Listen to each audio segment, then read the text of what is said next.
this is the Tepid Coder. In this video, I want to talk about some more keywords.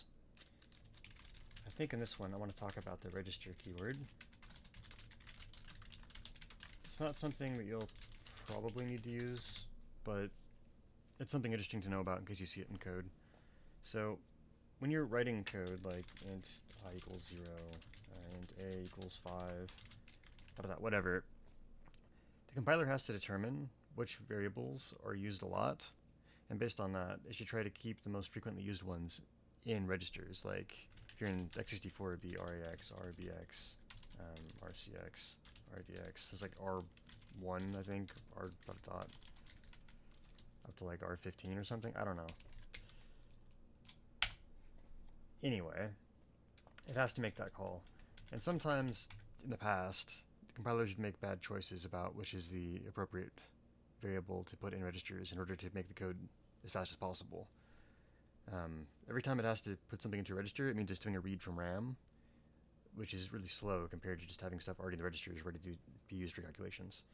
So I'll try and show an example with optimization turned off where this might actually help. What if I do something like count? Let's say I want, I don't know, 100,000 iterations. And let's say I start at 0. I'm going to say something like for nothing. It's already been set. I is less than count I plus plus. Okay, let's do something in here so it doesn't actually optimize anything out. I'm going to say we have a volatile x equals 9 or 10, whatever. X plus equals, I don't know, 5. And at the end I'll actually use the variable standard cout, standard line. Okay, and we'll say print out value of x. That way it can't optimize it out, it actually has to use it because it's volatile. It actually prints it. I also want to get the speed here, so if I do chrono, I should be able to do that. So standard chrono, let's do system clock. I'll do now. That'd be a standard chrono time point. I guess time underscore point. TP now. I'm going to say start, actually. Start. Let's do the same thing over here. Call it TP end. I'm going to say standard chrono duration double standard. Let's do, I don't know, nanoseconds. Nano equals standard chrono duration cast standard chrono nanoseconds TP end minus TP start. Okay.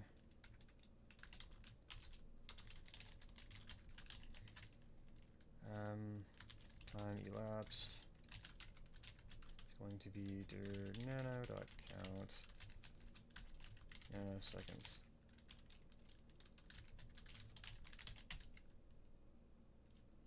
Okay, that's pretty good to me.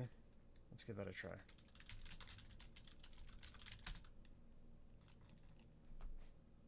Okay, test. Alright, time elapsed. Yeah, around 120k nanoseconds. Alright, now let's do this. Let's actually say I want to stick this in a register. We'll stick this in a register. See if it makes a difference. Probably won't.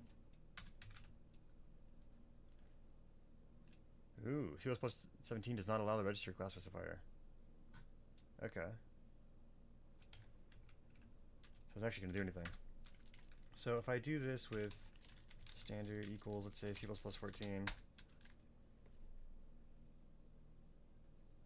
Nope, it's not going to know what chrono is then, is it? That's funny. Wow. Well, I guess it's going to be more of a C video then. That means I can't use chrono time point. I'm going to have to iterate through this a lot more. I make this, I think 100 million. Yeah.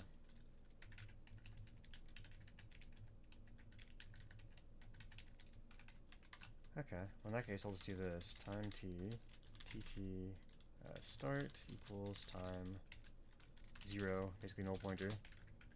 Okay, and over here I'm going to say time t, tt, and equals time 0, do the same again. Okay, then double lapsed seconds equals diff time tt end, comma tt now, or tt start I mean. I can still do centered out. No, I can't. So I'm going to be doing this in C now. Okay, so instead of IOStream, instead of chrono, we're just going to do include standard IO.h. We're going to include standard int.h, include types.h. Anything else I need? Probably include time.h. Okay. So now fprintf standard out. Okay, we're going to do, let's see, x has some value. And since I'm in C here, let's make this more explicit. I'm going to say UI64T. Yeah, okay. Type this out, UI64T. For all of them. Okay. And that's going to be pry U64. Okay. And we'll concatenate the time elapsed. So calculated in %sign f seconds. Okay. Then we're going to do x, comma, double elapsed seconds. Okay. So now over here, instead of doing G++, I'm going to use GCC. Come on, GCC. Let's see what we get. I don't know why GCC would be using G++ by default. So, oh, because I'm calling it a .cp file. Let's rename that. So move test.cp to test.c. I'm sure there's a flag you can pass to make it guarantee that it's going to treat it as a C file. I have to look it up though. Okay, so unexpected comma before this value on line 9. Okay, yeah, so C doesn't support the apostrophe thing. Okay. Let's do clear. Character constant doesn't like that again. Line 9. Wait, I'm in a CP file. Just.c. Okay. Okay, it's too fast. I guess I can add some more zeros. See if that helps at all.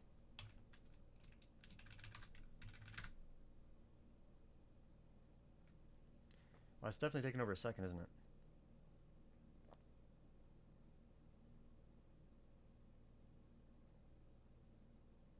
Okay, it took 11 seconds. Cool. Now, if I don't put register here, keep the test as fair as possible. Okay.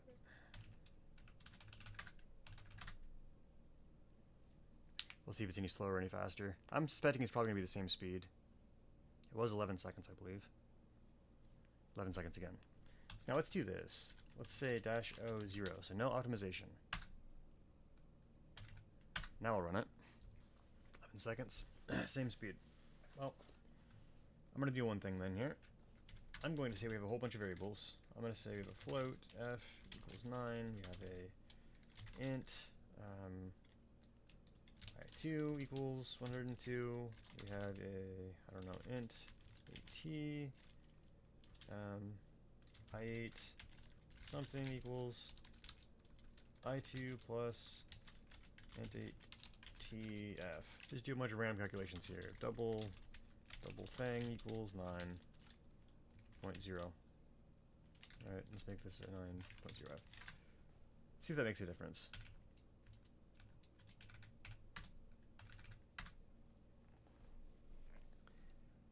The hope is that it will not know what stuff to put in registers and what stuff not to put in registers. Yeah, still 11 seconds. I don't know if I'm going to be able to give any tangible benchmarking result that actually shows this helping. Anyway, it's going to be hard to show an example of this because modern compilers do a pretty good job of figuring out how best to optimize your code. It takes all this code and it puts it into an intermediate representation. It's called like IR code, and it iterates through that intermediate representation and analyzes it to find potential optimizations it can make. I talked about that in a previous video when I had like a for loop and I said it would just basically equal the starting value plus the amount added in the loop times the number of loops, right? And it would just set it to that value instead of running any of this code. In this case, I'm making it a volatile variable. I'm turning off optimizations when I link it using -0 for optimization level 0. Anyway, yeah. So I'm actually going to really show this helping out and making things run more quickly, which it's kind of a bummer, but I was expecting that might be a potential possibility, you know. Ultimately, though, it seems like this has been removed in C++17 anyway, so unless you're strictly coding in C and you're using a really unoptimized compiler, you're probably not going to need this. So it doesn't really matter anyway. But essentially, what it's supposed to do is tell the compiler that whatever you define as a register should probably be kept in a register instead of being read from RAM every time, because it's going to be used a whole ton. And obviously, if I'm testing this to see if the loop should finish, I want it to keep it in a register. And if I'm constantly incrementing this, I want to be able to keep this in a register too, instead of loading from memory, incrementing the value by 5, and then putting it back in memory over and over again, like 9 billion times, whatever that is. Okay, so some things about this too. There's things you can't do. So you can't make a register variable be aligned, and you can't take a reference to that. So if I do something like uint 64t reference, let's call it UI64 ct equals ct. This won't work. You're not allowed to take a reference to a register variable because it's going to be stored in a register, not somewhere in RAM. Or it could be. It's not necessarily going to be. The compiler could say, actually, I know better than you. I'm not going to do that. Anyway, I'll try and compile that real quick. That's not the error I expected to see, but interesting. Yeah, you're not allowed to do that. The thing you can't do is you can't align it. So you can't say something like, what is it? Align as. So if I do that over here, I could say line it by, I don't know, 4 or something. I don't think that would work anyway because it's more than the type. Yeah, alignment specified for register object. You're not allowed to do that. Hello, it's Feature Type Encoder here. I want to talk about the alignment thing I'm doing here. So in C you have this underscore align as. In C it's align as lowercase. Now I want you to imagine that we have some kind of a number line over here. We got like 0, 1, 2, 3, 4, 5, 6, 7, 8, dot, dot, dot, dot, dot, n minus 1. Right, and this whole thing has n elements. Right, this would be the first element. This would be the nth element. Right? Nth. Now, let's imagine we have, I don't know, 3 bytes sitting here. From here to here. Okay? And these 3 bytes are characters, like the letters A, B, C. Okay? Now imagine we have another 4-byte variable. It's a number. It's like a uint 32t. Okay, now imagine part of the variable is sitting right here. You have some number. Let's call this 3. Okay? And then over these 3, we have the rest of the 4 bytes of the variable. Say it's going to be, least significant is going to be over here. I'm going to do a little endian, so it's going to be 0, 1, 2. Right? Now I want you to imagine that you're only able, on this architecture, to read 4 bytes at a time. This would be your 4 bytes right here, 0 through 3. And then your next would be 4 through 7, and then 8 through 9, 10, 11, 11. So it would be 11 right here. Anyway, so what you can imagine is, if I want to read in the letters, I can grab that in one operation, because it wants to read 4 bytes at a time. So what I'm going to get is A, B, C, and then some garbage next here, right? Number 3. So what I could do when I'm putting that into like a char array of 3 characters is I could pull that somehow. Probably, I mean, what's happening is it's going to do something like,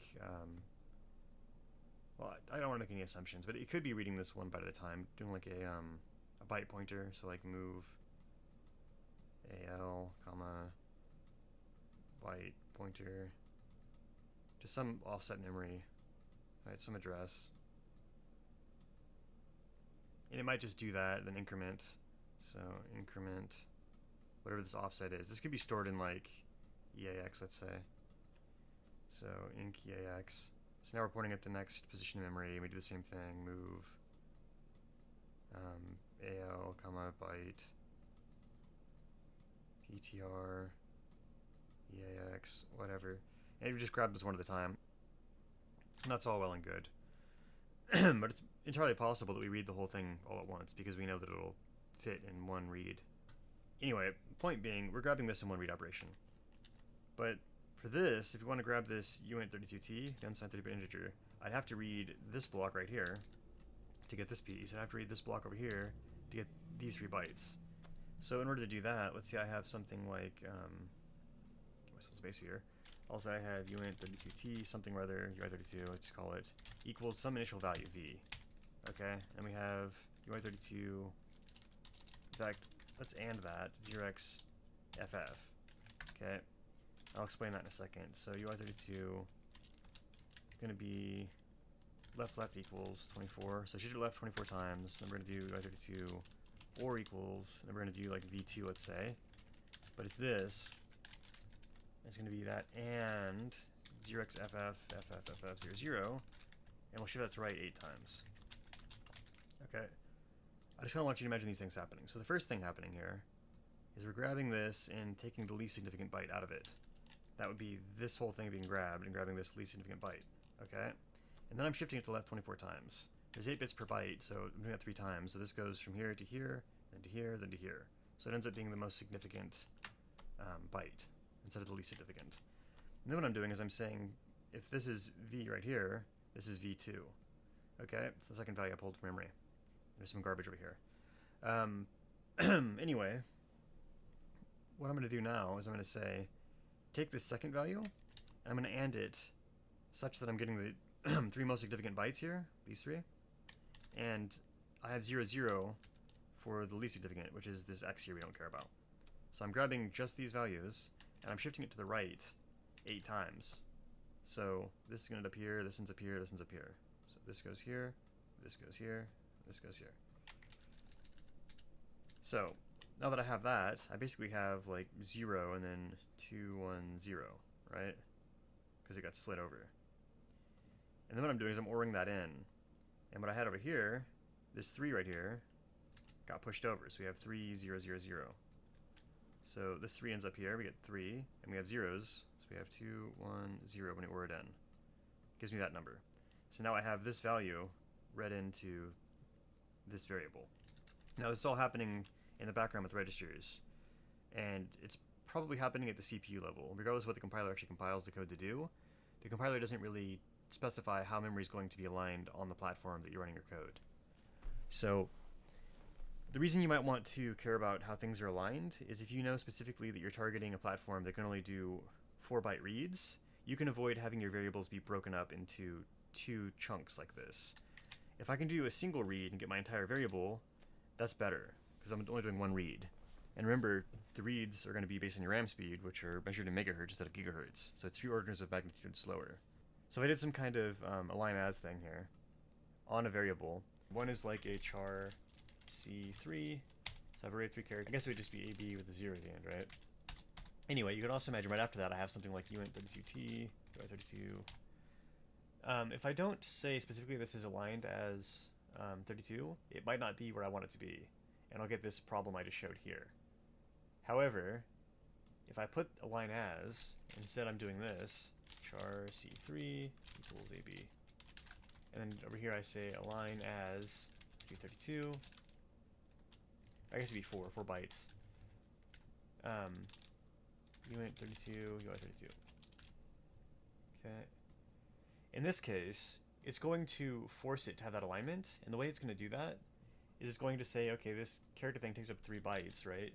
So we have 0, 1, 2, 3, which is taking up A, B, 0, and then some, this is where I would start for this variable.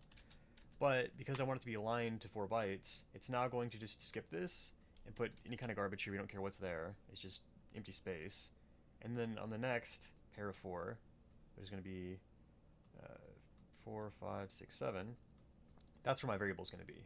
Then we're going to say 0, 1, 2, 3. If I'm in little endian, and this is like the bytes in order of least significant byte to most significant byte, MSB.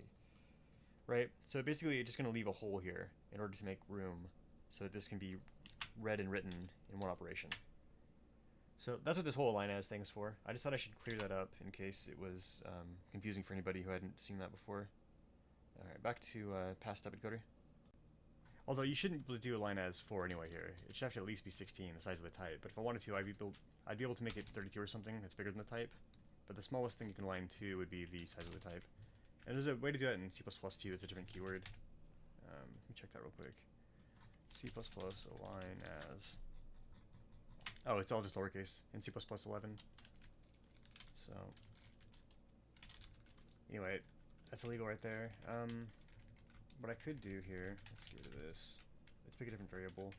I'll align this one. Align as, and we'll say something like, right now it's 4 bytes. Align it to 8 bytes. Let's see if that compiles. Implicit declaration of align as. Right, I'm programming this with test.c right now, so I can't actually use that C++ keyword. That's what it should be though. Align as 8 flow def equals 1.0 f 1. Come on. Yeah, so it doesn't like that over here.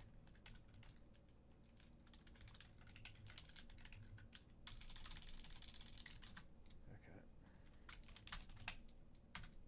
So you can align that way. There's also a line of in C++.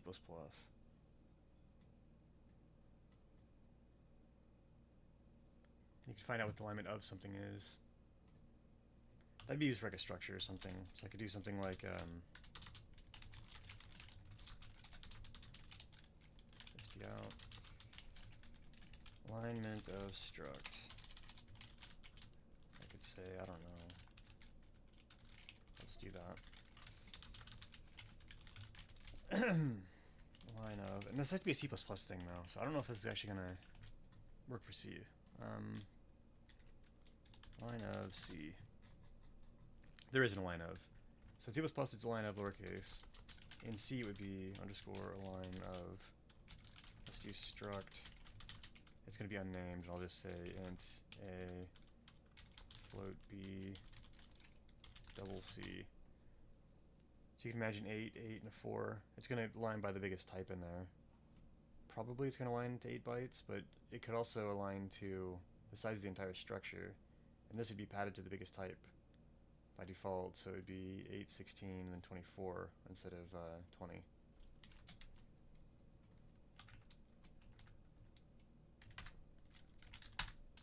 Line of struct is 8. Yeah. Okay, so it's just aligning by the biggest member of the structure, not the size of the entire structure padded. What else? You're not allowed to use the register keyword on an array in C. In C++ you can, but it has no tangible effect. So let's say I have int iArray buffer 10. I'm going to say register. That shouldn't work. It did work, okay. The reason that's not supposed to work though is because if you have a register, it means it's supposed to be stored in a register, and you can't store an entire buffer in a register. You can maybe store the address of this in the register or something, but when you actually access it, you're accessing something at that address. So putting this in a register really does nothing helpful for you. Anything else I wanted to say about this? Look at some docs here for a second. Yeah, I mentioned alignment. Oh, right. One other thing I wanted to say about this is if you do a variadic function in C, like standard arg.h, and you have something like int variadic function, right? You have like int ct for count and dot dot dot. You can't do va start whatever. Maybe like is it ct and then the variable, or is the variable in ct? Let's call it args. Va args. So you can't do this. Register. That's undefined behavior. So va and args. Let me do something like va arg each time for int I equals 0, I less than count, I plus plus. Okay. Let's say the argument's always going to be an int, for example. So let's say args int, and we're going to do fprintf.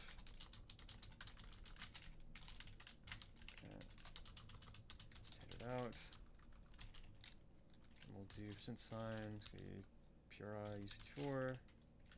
Let's just do U64T. Just so this type I can work with. In fact, it probably should just be this, N64T. That's more appropriate for what it is. Okay, so we have that. And yeah, I'll say periodic integer argument. And let's not put this in register for a second, just so I can show it working first. So variadic, I'll call that variadic. I'm gonna say I have 4 or 5 of them. Okay, fine. 0, 1, 2, 3, 4. And let's just see if that works. Va args, just know that. Va arg, okay. Va args. What is that? Let's see. Va args. Va arg. Oh, it's va list, sorry. And over here is va arg. Va started. Yeah, that looks right. Okay, set the semicolon there. Yep. Expect expression before that. Okay. Give it a comma. Test. Okay, you can see the variadic arguments there, 0, 1, 2, 3, 4. So it is working now. Yeah, but I believe according to the C standard, if you put a list of variadic arguments into a register, the behavior is undefined. So va list. So we'll see what happens. Address a register variable args requested. Yeah, so you can't do that because you're trying to reference it, which is interesting because right over here it gave me a different error about expecting a open parenthesis before this token right here, the ampersand. Over here it's actually giving me the real error where I'm trying to take the address of va args. What line is that on? Va start. Yeah, so I guess it wants to dereference this somehow and put something at that address. I don't know. But I think that covers really everything about the register keyword that I wanted to go over. Sorry I couldn't give an example of it actually helping, but realistically, even with automations turned off, even using the volatile keyword, like, the compiler is generally going to know better than you. And unless I do some really convoluted case, I'm probably not going to be able to come up with something in a reasonable amount of time that is a viable use case of register keyword. But, yeah, just know that there's the limitations I showed, and if you want to do any kind of benchmarking to see if you can improve the speed of something and you're doing micro optimizations, you could take a look at the variables you're using more often than the rest and try to give hints to the compiler to see if it helps, but realistically it's probably not going to in the lion's share of the cases, right? There's some other keywords and stuff I want to cover, but I think I'm going to end this video here. So if you liked it, give it a thumbs up, consider subscribing for more content like this. If you have any comments, suggestions, criticisms, I'd love to read those, so please feel encouraged to post those. And if you have an example actually where you've used register and you can maybe point me at a benchmark where you've improved the speed of your code, I'd like to see that too. That'd be interesting. Anyway, I will catch you guys in the next one.